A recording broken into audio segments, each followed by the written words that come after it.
This is a residential program. We provide shelter, safety, and supports and advocacy for women and their children who are fleeing domestic and/or family violence.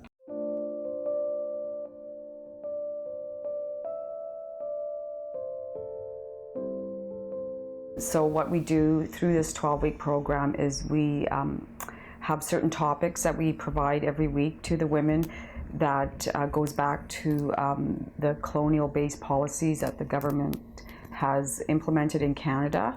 So we go right back to the residential schools. There are common denominators among these women, one being intergenerational family violence. Also, there's been a history of alcoholism, addictions, and mental wellness issues. So we go through what has transpired within the family as it pertains to those policies and how it has affected the the Indigenous family unit.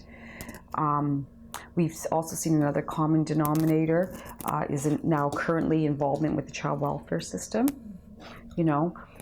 So these types of institutional family government policies within the Indigenous community has resulted in the breakup of the family.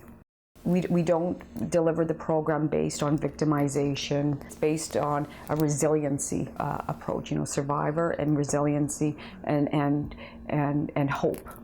I'll never forget this one comment, which was so groundbreaking for this woman. Is she said, now I know, this is a woman in her 50s, she said, now I know why my mother never hugged me. Now I understand that. And she said, but I know she loved me.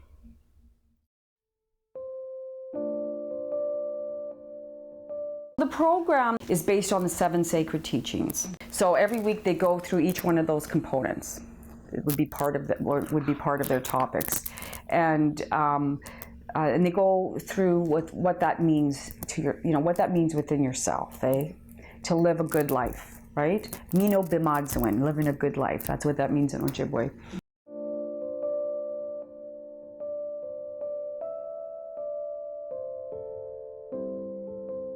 So if there are women that are more comfortable speaking their language, which is a huge part of your culture, is your language that you speak, then it just makes it so much more, it's a huge impact on the well-being and comfort level of the women.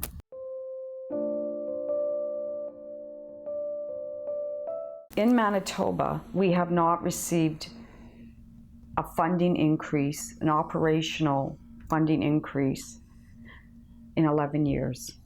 Because of that reality, 11 years, I don't know if there's a high value put on the work that we do from the higher echelon.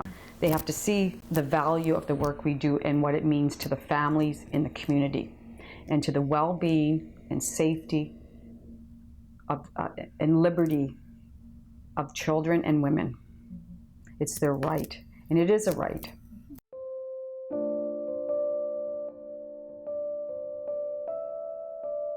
There's so many good stories, women that have rebuilt their lives and they come back to, they provide us feedback, they come back and speak to groups.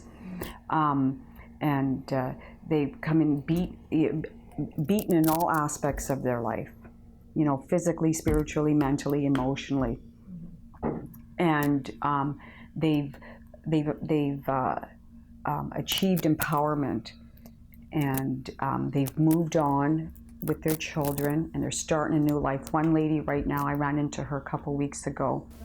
She's in school doing a technical trade, and she said it's all because of Ikwe and the work that you did with us, and that we empowered her to move forward.